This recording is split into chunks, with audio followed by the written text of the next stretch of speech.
This is Sonia Wagner representing PCA families in one of our recordings that capture lived experience and best practice research-based learning that assists kinship, permanent and adoptive parents and carers in supporting young people. PCA families has a zero tolerance of child abuse. I would like to acknowledge the traditional custodians of the land on which we meet and pay respect to elders past and present and express our intention to move together to a place of justice and partnership. Today we are discussing dog therapy and the therapeutic dog companion training process with Vicki Skelley. Vicki is a permanent carer who has done the work with her granddaughter and her gorgeous dog companion Zara. Welcome, Vicki. Thank you, welcome. Can you tell us a little bit more about your granddaughter and what led you to look at getting a specially trained dog for therapeutic support? Well, my granddaughter, who came to live with me when she was 22 months old, who is now 12 and a half years old. Wow. And over that period, she was diagnosed with various disabilities. Of course, they weren't there at 22 months old. Of course, yes. So it was a long process right up until she was about 9. So she has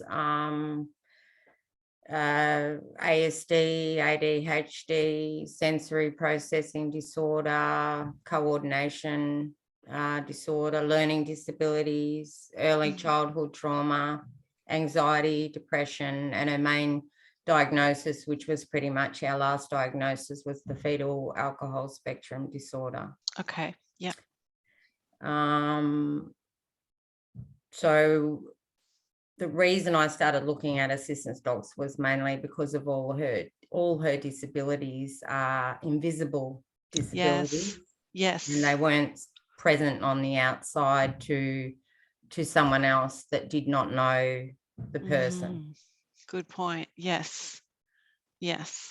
So having that visible animal in her life can help convey that message. Yeah. Well, I got to a point where I felt, well, I can't have it tattooed on her forehead.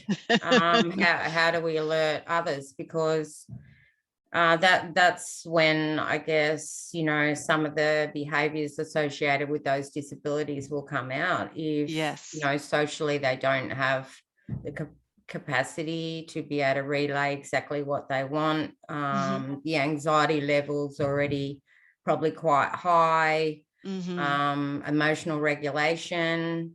So it was really important to me how we're going to move forward in the future. To be able to continue to be able to go out in the community and yet other people will be aware straight away that this person has a disability and maybe they might need some extra help. Yeah, great. And so now you have Zara, she's all trained up. So can you tell us about Zara and what sort of dog she is and what she does day to day?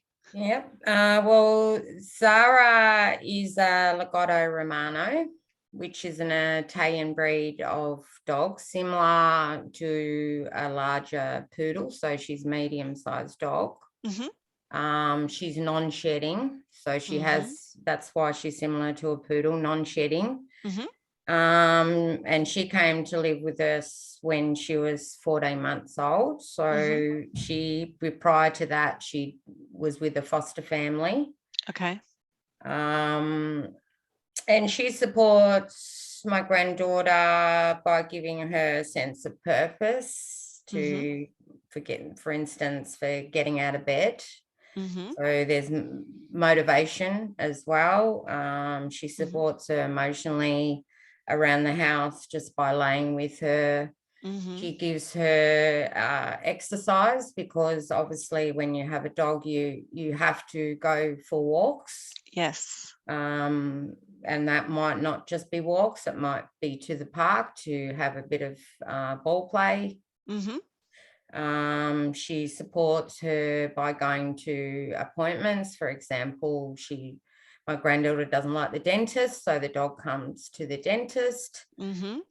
She supports her also when we go to the shopping centre, because my granddaughter hated the shopping centre because of oversensory, anxiety, everything would kick in. But while she's at the shopping centre, my granddaughter's focus is on the dog. not Yes. on what's happening around her. Yes. So to flex takes it off from what's going on around her. Because she Yes. has to focus on the dog. Absolutely. The art of distraction. Yeah.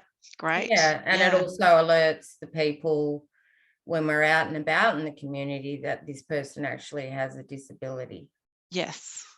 So you went through quite a significant training program with Dogs4Life to make that possible. So you didn't just turn up and get a fully trained dog, from what you've told me.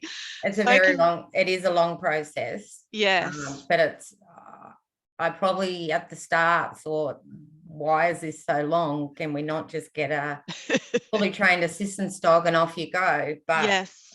being at the other end of the scale now, having a dog, I actually understand why it is a 2-year process. Basically, once I did start researching assistance dogs, I decided to go with Dogs4Life. And you basically go online and you just complete a form first off, which, obviously you disclose disabilities, behaviors, what therapies you are doing, how you think the dog is, what are your reasons for thinking that an assistance dog will help your child or adult. And then I was contacted by Dogs4Life, and they send out do a home visit with they have their own psychologist. Okay. So they come out and they bring their assistance dog, fully trained assistance dog, with them. Okay. So they do an assessment. Basically, it's a meeting with that person in your home. So it's a fairly laid back on the couch. The dog will be sitting on the person. For instance, the dog was sitting on my granddaughter's lap. Okay. So I gather the psychologist at that point, if I look back, was assessing how the child went with the dog. Yes. What the interactions were happening. It was a fairly laid back, but I'm sure she was taking a lot of notes. Yes. And then you have Dogs4Life also has a occupational therapist who has a dog.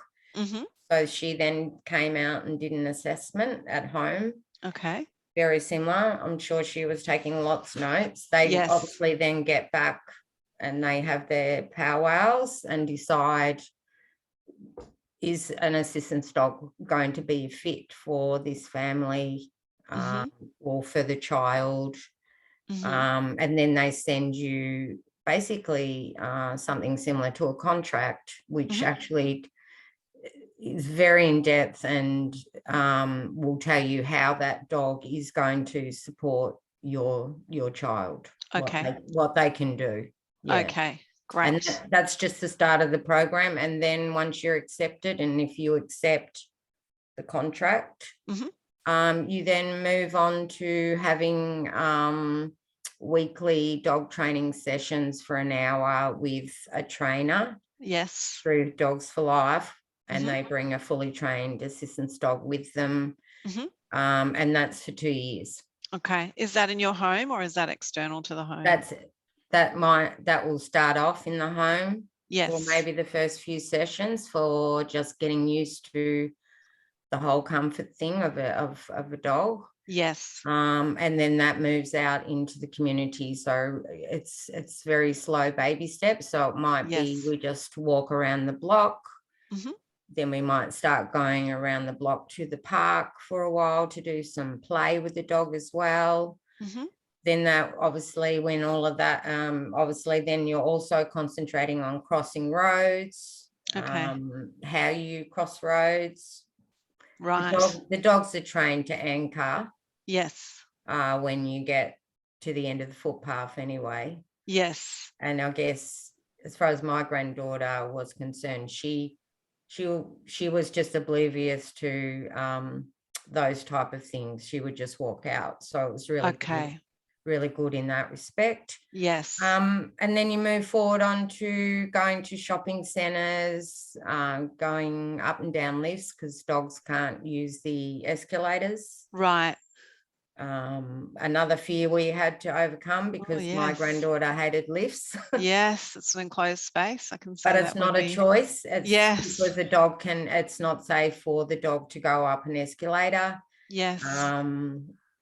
Going on public transport, just all the aspects of going out in the community, going to the shopping centre, going to the supermarket. Yeah. So there's an hour a week. Are there specific modules that you have to pass, or is there like a stepped kind of process? So that basically is up to the trainer. Okay. The trainer, there's no set program that is given to us. I'm sure the trainer has a set program. Yes. From Dogs for Life. Yes. That they follow as to, well, yes, we're ready to move to the next step. You know, because you have to be able to, if you can't negotiate walking around the block and stopping and you've got to learn how to walk the dog. Yes. You know, you've got to have a loose lead. The dog walks on the left side. Okay. Do you know what I mean? Yes. You can learn all of those. They have to become second nature, that you just do it before you can obviously move to the next step. Yeah. So you would be reinforcing that the rest of the time, with your granddaughter as she's learning a new skill. So with my granddaughter's disability, with the fetal alcohol spectrum disorder, which is permanent brain damage, it's like her brain is quite short circuit on most days. And she doesn't have a memory. So oh wow, to her it's like to me it's like Groundhog Day every day. So yes, I can only imagine what it's like for her. Very frustrating. Yes. So therefore everything we do is about consistency, routine, same, so that she learns that it's an action more than a memory. Yeah. Repetition. Yeah. So did you have different dog breed options to choose from as part of that process? We did. Mainly Dogs for Life. They purchase Lagottos or Labradors. Okay. Yeah. They're females. Okay. Yeah. Females are probably a little bit more settle a little bit earlier in age than what males do. In saying that, they have worked with some males, but predominantly just those two breeds and the females. Yes. However, in saying that, they will, if a particular person has a preference of a type of dog, so they might want a really small dog, they can train different dog breeds, if they're suitable to be trained for the need of whatever the disability is. Right. Okay. And so how did you choose Dogs for Life as the one, was your chosen trainer? Well, it was really strange because I was looking into it, and then I actually went to just one of those community centre open days where they had all these different therapies there and different things happening, and I took the girls because I thought, be quite interesting. And there was actually a trainer there with an assistance dog from Dogs for Life. Okay. He had a little stall set up, and initially I thought she was just someone with a disability with an assistance dog, and I went over and got chatting and found out that she was a trainer with Dogs for Life, and she gave me some information. And that person actually is our trainer and has been for the last 2.5 years. But that was how I kind of, and I did look at some of the other programs. I mean, they're all basically the same anyway. The price is all basically the same as well. So I just think because I'd made that connection, that was why I ended up going with Dogs for Life. Okay. Can I ask, what are the costs involved? Well, it's about 40,000 all up from start to finish. Okay. Wow. That includes, and that's lifelong though. Yes. Because you've got to remember with when you get an assistance dog through, for example, Dogs for Life, they're there for life. Yes. So that includes all their training, your weekly training for the 2 years. That includes the dog, because they purchase the dog. The dog goes with the foster family. Then that dog has a lot of training. Yes. So yeah, it covers the whole yes period of time. Okay, so that's not the food and the other bits and pieces. The food, Medical. no. Yeah. No, it doesn't cover. Well, obviously it covers it before you get the dog, because the dog's with the foster family, and the price, or the foster family doesn't pay anything. It's covered by Dogs for Life. Yes. Yes, so obviously I buy the food, and if I have to take her to the vet, like I think she's due for a needle soon, and so I'll be taking her to the vet. I have had to take her to the vet once before. I pay for her grooming, obviously, because she's got that type of poodle fur where she needs to be clipped. Yes. However, in saying that, if you're lucky enough, NDIS do pay for assistance dog maintenance, and I think it's about 2,400 a year. But don't quote me on that, because I haven't personally managed to get it yet. But you've heard of other people. And I do say yet, because I just need to go in for the fight on that one. So yeah. Okay. Yeah. Good to know though. So I assume from that you'd probably recommend choosing the program and then the dog, because as you said, like your dog came through foster care, etc. Well, you choose. Well, I with Dogs for Life, obviously you do the program for 2 years. You are working with Lagottos and Labradors over that period. You don't just work with one dog, because they might use a dog that's about to go to their person. It's fully trained, right? And therefore we probably worked with maybe 8 to 10 different dogs over that 2-year period. So we got to see the different personalities between the two dogs. Yes. And there is different personalities. The Lagottos might be a little bit more higher energy than the Labradors, which is what we personally needed, because when my granddaughter has low energy, so she needs that motivation. Yes.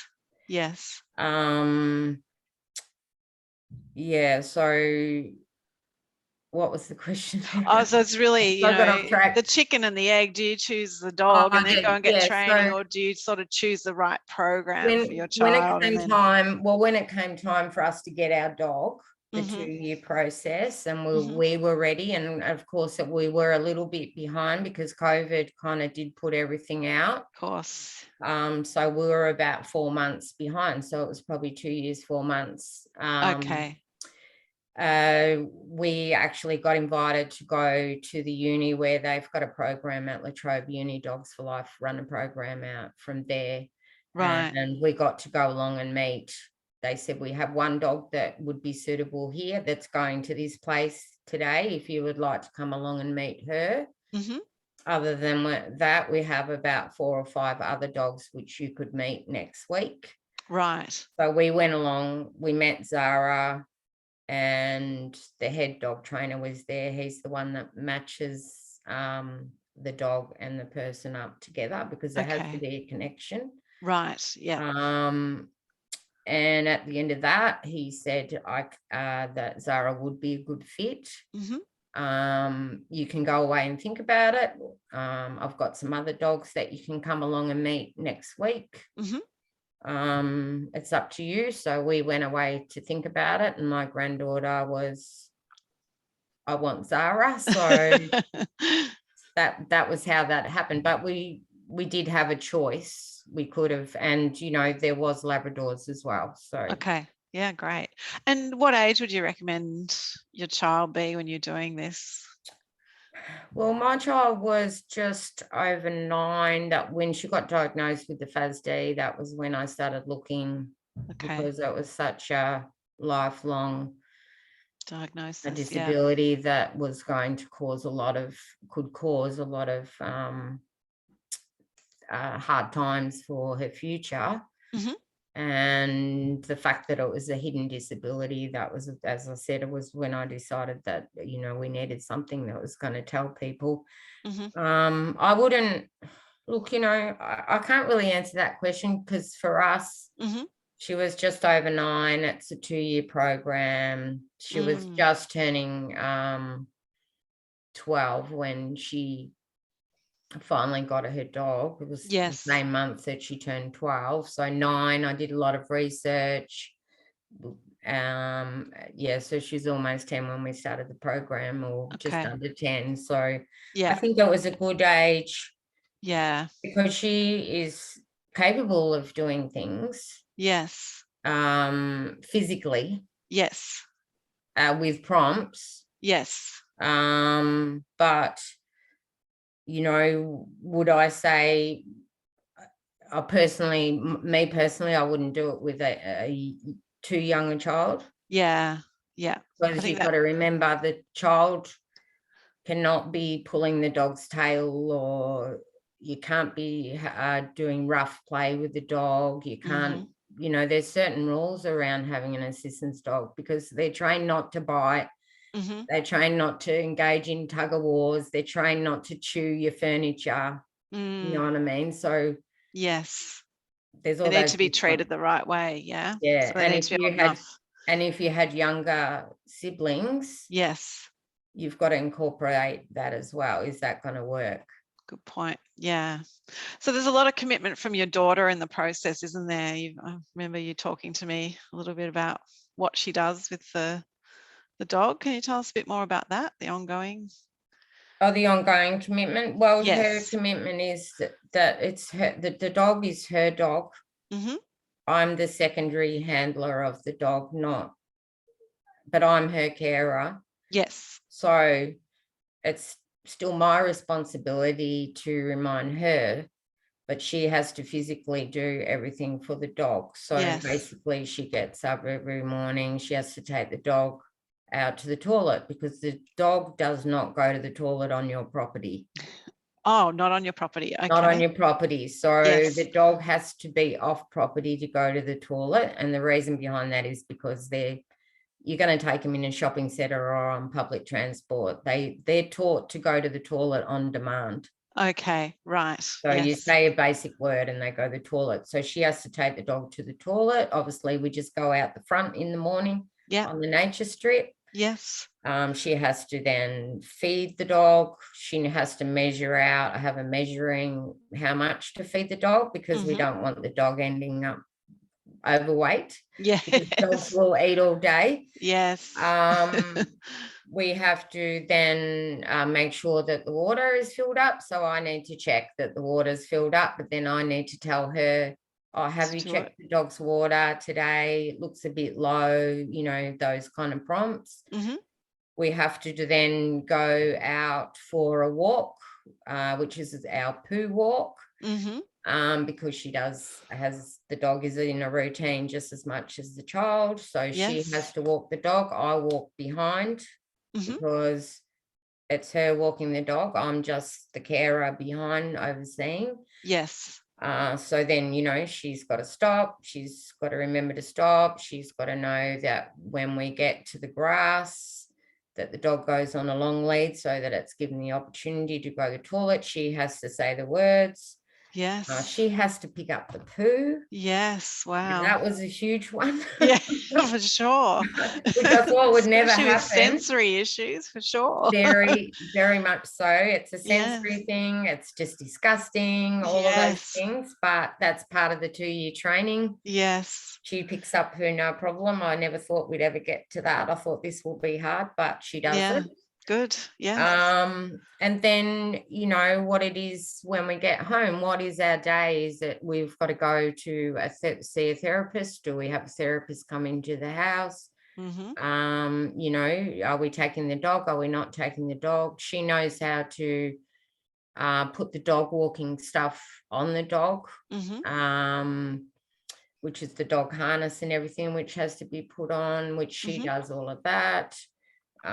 If we're going out, what do we need to take? We need to take water, we need to take a bowl, we need all the things you need to do. Is the weather hot? Is the weather cold? Yes. So, yeah, there's a lot of responsibility on the child, but really I think if you just incorporate that in it's part of your routine, and it does become part of your routine, but as a carer, I guess there's a lot of responsibility on the carer, because the carer for sure can't just say to someone with a disability, especially a brain-based disability, you know, just assume that they've gone and done everything that needs to be done. Absolutely. It's a lot of responsibility. So it's a lot of looking outside of herself as well, isn't it, to her friend Zara, if you like. So yeah. But at the same time, it takes the focus off herself. True. Yeah, good point. So she's focusing on the dog. She's not thinking about if she's in a depressional mood.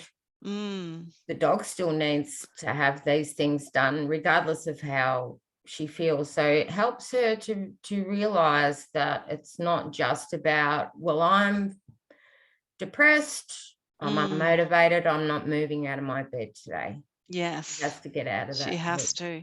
So your granddaughter's obviously benefited in lots of ways from the program. Can you tell us about other ways she might have benefited? So well, I've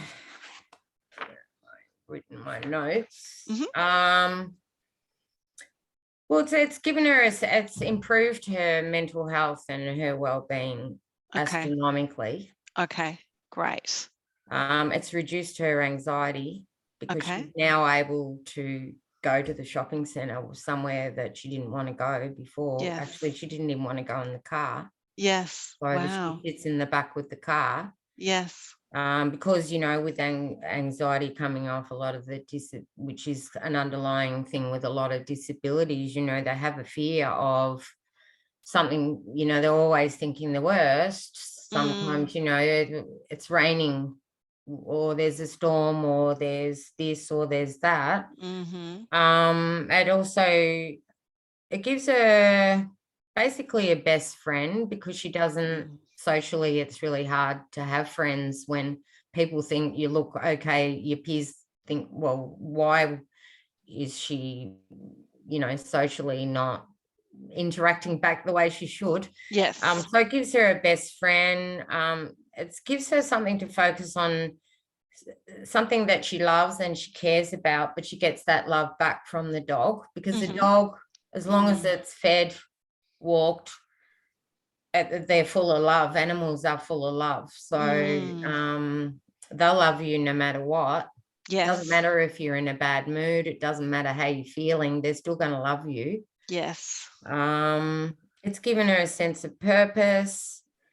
And as I said, it shifts the focus off herself, and she feels needed.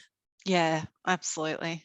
What a good feeling. So sometimes children with disabilities, especially, well, say, for example, my granddaughter's age, heading into being a teenager, they don't feel that they fit. They don't feel like they have a purpose. They don't feel sometimes that they can do. They just want to be able to be like everyone else, and find it it's 10 times harder for them. So she feels like she's needed. So she has a purpose. Yes. And she knows things about assistance dogs that other people don't know. Yes. Yes, absolutely. And what were some of the challenges along the way that you weren't aware of previously, that you think every family might need to consider if they're going down this pathway? Well, besides the commitment from the carer. Yes. Well, the hardest challenge I found was when Zara came to live with us, because it's okay to have weekly training for an hour.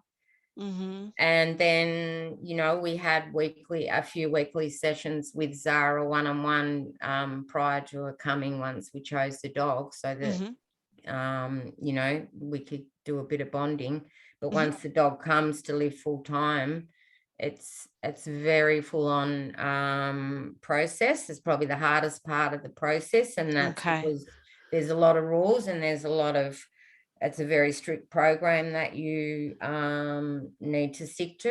We were Okay. having 4-hour training sessions in the home for the first week. Wow. So we Wow. had sometimes 2 or 3. We might have had the OT here. We might have had the dog trainer here. Wow. That would be Because exhausting. it was quite, we had to forget doing anything else. Yes. Yes. But it was a very intense program, part of the program, because you've got to remember the dog's been with a foster family, so that's coming course. to a strange house. Yes. So we need to make sure the dog is supported. Yes. But then we also need to bond the child with the dog. Mm-hmm.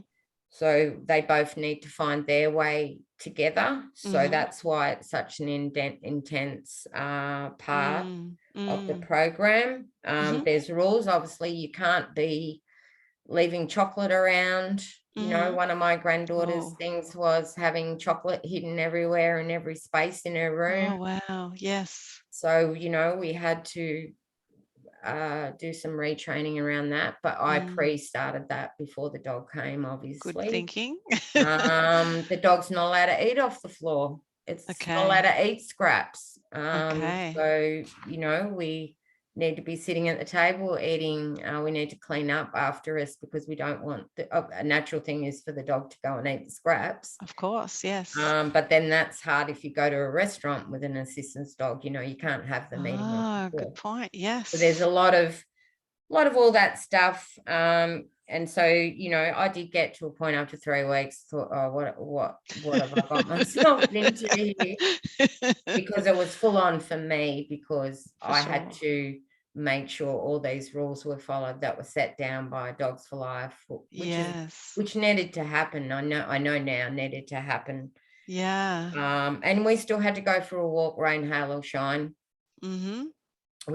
They told us, Dogs for Life set a route A, which that was the only route we were allowed to walk, which was one walk around the block, which we had to do 5 times a day. Wow. And then obviously over the weeks we had another different route to walk. It was to make the dog familiar. Yes. So the dog knows how to come home. I could walk up the corner and my child will, because of her brain, she gets disorientated, and I might walk that walk 100 times, but she'll still look, which way am I going to go? But the dog knows which way to go. So yes. So the other thing I would just like to say in that was that if carers are thinking about getting an assistance dog for their child, or their young person, is just to be aware that an assistance dog doesn't replace a carer. Yeah. You can't just think that I can send my child out the door with the dog for a walk around the block and that everything's going to be hunky-dory, because it may not be. Yeah. Hopefully we will get to that point. Yes. That is definitely the aim, to make her more independent. Okay. Yes. And it does require a whole family commitment, because, you know, there's things you need to think of, like if you're going to go on holidays down the beach for a couple of weeks, like we managed to do in January, you have a dog. Now, dogs, you can't have the dog down the beach all day in the sun. Okay. That's just one example. So yes, you're going to take on that. It is a whole family commitment, and yes, yeah, that's a way of life. So it becomes like another family member. Yeah, for sure. Yeah. For sure. And as you said, you've got to manage that process of introducing the dog into your home environment. They've left a different environment. So there's a lot of care that you take with that. So yeah, and the dog is for the child. It's for the person. They're one-on-one. The dog's not there for me. Yes. It's not there for my granddaughter's sister. Yes. So that's where, you've got to be mindful of that. Yeah, absolutely. So is Zara a therapy companion dog, or is she an assistance dog? She's an assistance dog. Okay. There are two different, I would say she's an assistance dog, but under that comes a therapy companion, emotional support dog. Okay. So is the training different for her as an assistance dog to a therapy dog? Yeah, yes. It is. Yes, it is. You know what those differences are? Well, some of the different, I can't give them all to you, but some of the differences might be, say, with an assistance dog, if you have a child that has some form of disability where they require a dog to alert, maybe they have a diabetic child, and the dog can be trained to alert if their levels get too low. You might need an assistance dog to push the crossing button when you're going across the lights. They're trained for anything and everything specifically suited to that person's disability. Okay. A therapy emotional companion dog is basically, and I don't want to get myself in trouble here with all the people that have those type of dogs. No. It's basically trained and used for not just one person. Okay. So they might use a therapy dog. For instance, my granddaughter's psychologist has 2 therapy dogs in her room. Right. Which she uses for emotional support for the child while they're in the room talking about things, whatever they talk about. So they're trained to be with more than one person, whereas a assistance dog is a one person. They don't support anyone else except their person. Okay. In saying that, so that, you might have they have therapy dogs that they use in retirement villages or hospitals, children's hospital, schools. Right. And basically to support well-being and mental health. Okay. Right. But in saying that, someone individually might have a dog that they call their emotional support dog. An emotional support dog don't have to do covered by legislative laws. Okay. Whereas an assistance dog has to sit a PAT test every year. Okay. They have to do with their person. Okay. And that's a public access test. Okay. Yep. So that means that they can go anywhere. The only place an assistance dog can't go is in an operating theatre. Okay. Right. So if you wanted to get on a plane, say I decided we're going away, my granddaughter, we're taking the dog, then the plane, she will sit on a seat next to my granddaughter on the plane. And you have to pay for that seat, I'm assuming? I don't think so, actually. I don't think so, but you know what? Who knows? Who knows? I haven't tried it. Yes. So I haven't put it to the test, but there's other things that, like with an assistance dog, if I wanted to go and stay in a motel, I don't have to pick a dog-friendly motel. Actually, they prefer you not to take an assistance dog to a dog-friendly motel. That would make sense. I don't go to dog parks. I don't go to dogs-only beaches. I go to beaches where no dogs are allowed because she's allowed, because she's an assistance dog. Yes. Basically, they can go anywhere. It's actually, so they cover under a law. So if you get knocked back, you're supposed to ring the police. I haven't had to do it. Right. So there's a lot of value in having. But there's a law, they are not allowed to refuse entry, whereas with a therapy dog, they can refuse. Yeah. Well, I've seen people walking around with therapy dogs with a Yes. therapy dog coat on around shopping centres. Now, legally, they're probably not allowed to. I'm not sure if they've been pulled up, but I certainly wouldn't be saying anything because, you know, if that person feels that they need their dog with them, then by all means, that's fine. But legally, they're not actually covered. Yes. Yeah. So did you make that decision that you want an assistance dog, or did Dogs for Life help you make that decision? I think my granddaughter helped me make that decision because she's the one that actually first mentioned it. Okay. She said, I want an assistance dog because I want a best friend that I can talk to that understands me and loves me no matter what I do and how I am.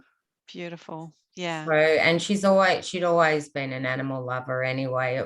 Animals was something that she connected with to the point where when she was younger, she used to bring all the snails home from school because she thought that they'd have a better home at our house. So.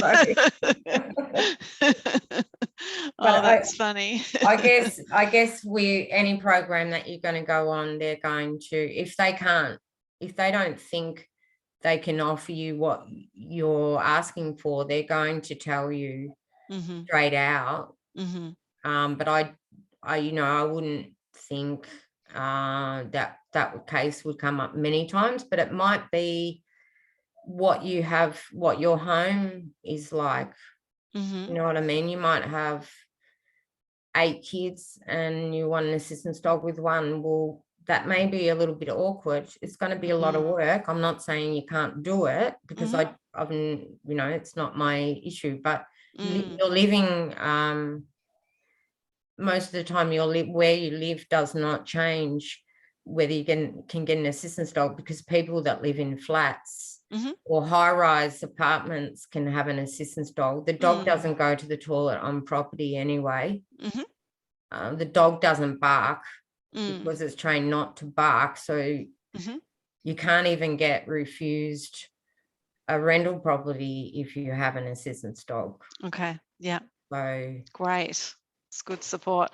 And can you tell me a little bit about NDIS and how they may or may not have supported you in this venture? Okay, NDIS, great subject. Well, sometimes they're your best friend and sometimes they're not. But well, when my granddaughter first got accepted onto NDIS, wasn't long after her diagnosis of the fetal alcohol spectrum disorder, even though we probably could have gone on it sooner. I was really lucky that I had a really good person because I didn't know much about it, and she actually put in as a long-term goal for my granddaughter to have her own assistance dog. That's the first step, is getting an assistance dog put into one of your goals. Okay. Yeah. Because once it's there, it's really hard for them to get it out. Yeah. And that was a direct connection to the FASD. That was the connection to supporting as part of a therapy. Okay. For her. Okay. Even though, we have other therapists. Okay. So that was our first step. So NDIS paid for her to have those 2 years of weekly dog training. Great. You've got to be really careful here because I don't want someone else to think they're just going to go in onto NDIS. Of course not. No, every individual is different. Yeah. So, yeah. And, they have cut back a lot over the last couple of years. So, well, they're definitely trying to cut back on assistance dogs because there's a lot of people with children with, for instance, autism that are trying to get assistance dogs. So then after the 2 years, and we knew that wasn't long before, our time was coming to get our own dog. I then, the Dogs for Life have their own OT and psychologists, as I've already mentioned. So they do the NDIS paperwork that's required to put an application in for funding for an assistance dog. Okay. Which we did that process, and it was denied. Okay. Yes. All criterias were met, all but it's a child versus a animal. Animals can be unpredictable. Oh, wow. There's a bit of a fine line there. Okay. It can be argued, but you can then go through an appeal process. So the appeal process can take up to 2 years. Okay. Which I wasn't willing to wait, because we'd already waited 2 years. It would have been another 2 years. Yes. So that was when I looked at other avenues. One was you can do fundraising. You could set up a GoFundMe page, or you could just, get someone in some business in the community to support you for fundraising. And that was where at some point, I think I was having a conversation with the manager at that time from permanent care. And she said, we can help with that. Great. So I put forward all the information, which were the same reports that had been put through to NDIS from Dogs4Life. I did my own statement, and obviously permanent care can only approve a certain amount of money, and this was quite a large amount of money. That then had to go on to Ozchild. They had to then, the person from permanent care that I was dealing with wrote a statement herself in support. That went to a board meeting with Ozchild. And they approved the funding. So that was how we ended up getting the funding for Zara, and that obviously Ozchild, the payment went through to Dogs4Life. So pleased we could help. So yes, it was a miracle, really. But there is other funding options that I've become aware of, like Variety.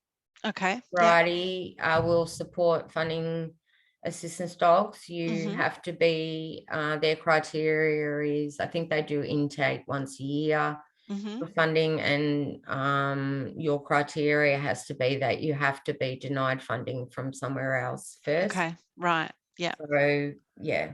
Yeah, which you would have qualified for. Yeah. So, yeah, great. Yeah. Good tips. So, is there anything else you want to comment on today that we haven't talked about at all before we finish? No, I don't think so. I think we've covered everything. I think everyone's journey is different. I can only tell you my journey. My my thought process in getting an assistance dog, I think, was looking to the future, because if you have, for instance, my child's 12 and a half, you got to become a teenager, going by my FASD assessment report, my teenage years aren't going to be great. The future was sounding quite bleak. Okay. So I think I was looking at a therapy that would best help my child. Yes. But a therapy assistance dog does not replace therapists. Okay. Yeah. We still, the assistance dog is part of our therapist team. We still do speech, OT, art therapy, all of those things. But the dog is part of that team. Yeah, that makes sense. Yeah. Part of the therapy team. Brilliant. Well, thank you so much for giving up your time today for the benefit of other parents and carers. I think your information will be invaluable to making some of those decisions and knowing where to go for support and how it can benefit individuals. So, so thank you so much. Thank you.